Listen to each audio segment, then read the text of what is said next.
Dimitri olha para aquele garoto de apenas 10 anos de idade em seus olhos e diz: você disse que tem um irmão paralítico? Sim, senhor.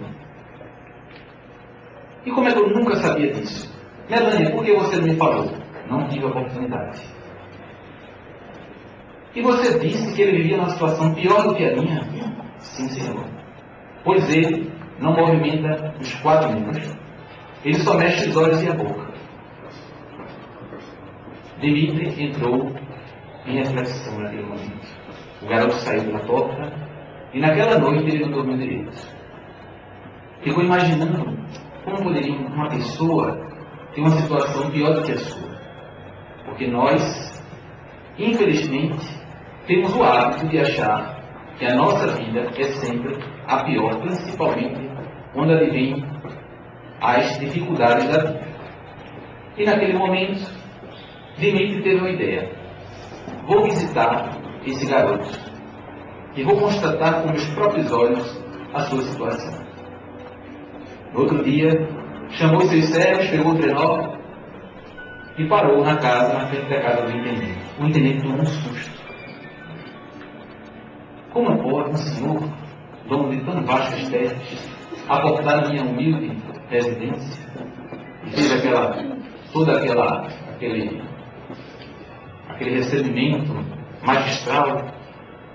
Dimitri entrou vagarosamente naquela casa, uma choupana muito simples. Ele chama na Rússia Isba.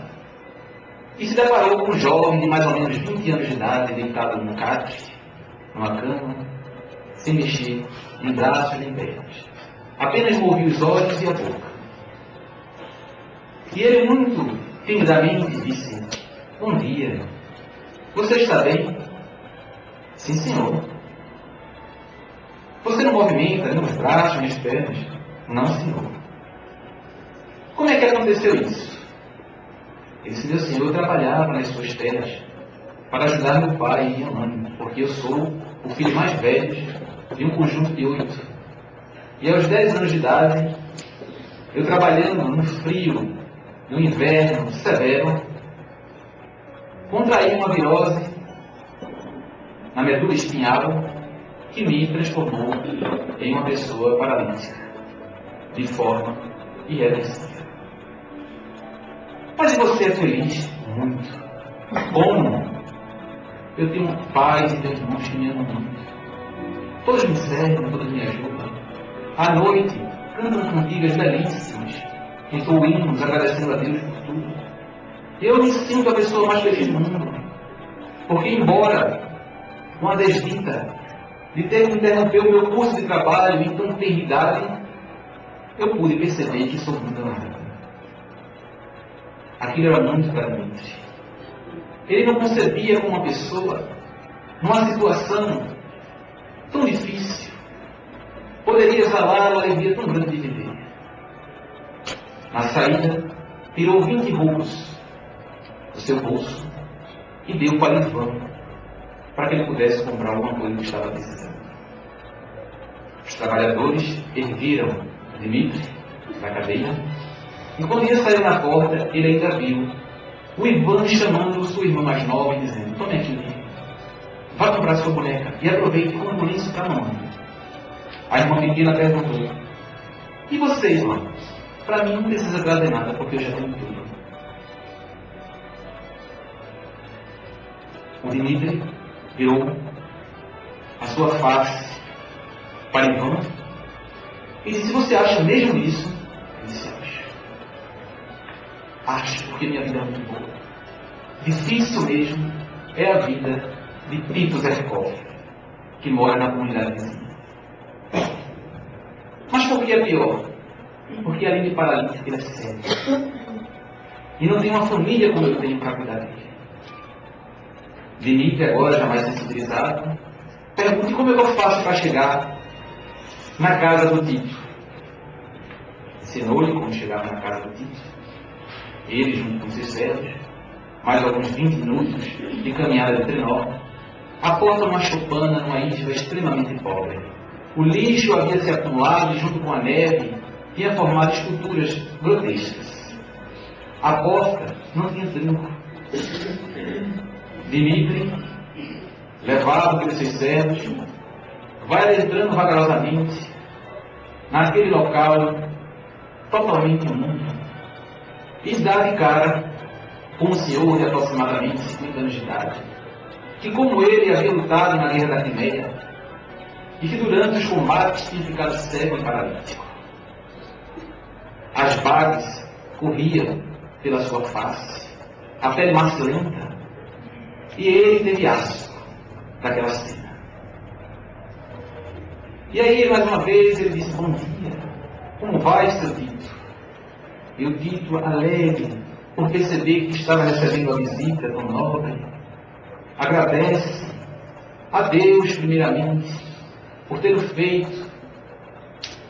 Tão feliz de receber uma visita tão ilustre. E começa a falar para o Dimitri sobre a alegria de viver.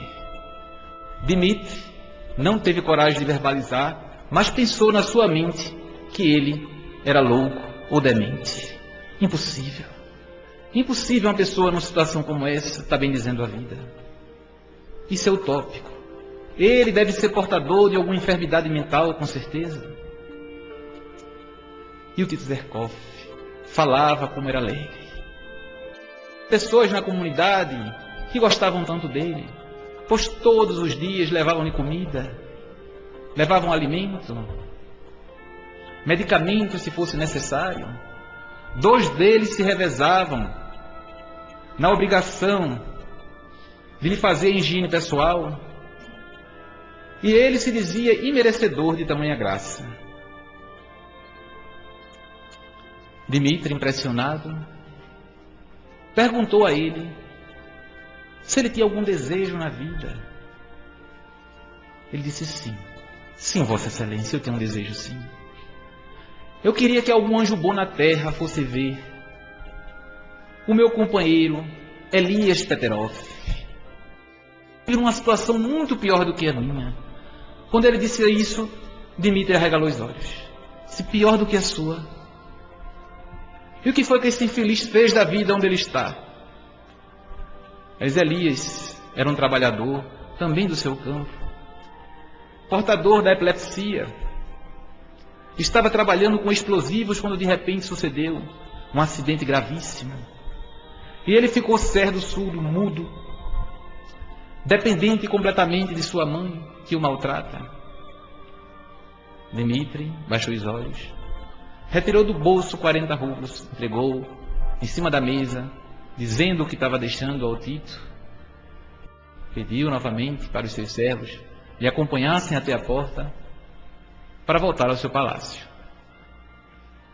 Quando chegou no palácio, de volta, era inverno, muita neve, ele ficou olhando pela janela, refletindo sobre aquilo tudo, se perguntando como pode pessoas em tanto sofrimento ainda ter tanta força para viver. Melânia, a governanta, percebendo aquela modificação do seu amo, começou a conjecturar o que seria do futuro daquela casa. Naquela noite, Dimitri não conseguiu dormir. Amanheceu no outro dia, muito cedo, ele chamou novamente sua comitiva para visitar o Elias Peterov. Andou mais um bocado, chegando na frente de uma choupana completamente desgraçada. Animais imundos povoavam a frente daquela residência, um aspecto tenebroso. E Dimitri, com a coragem, a ansiedade e a curiosidade de ver o Elias, adentra mais uma vez por uma choupana dos seus camponeses.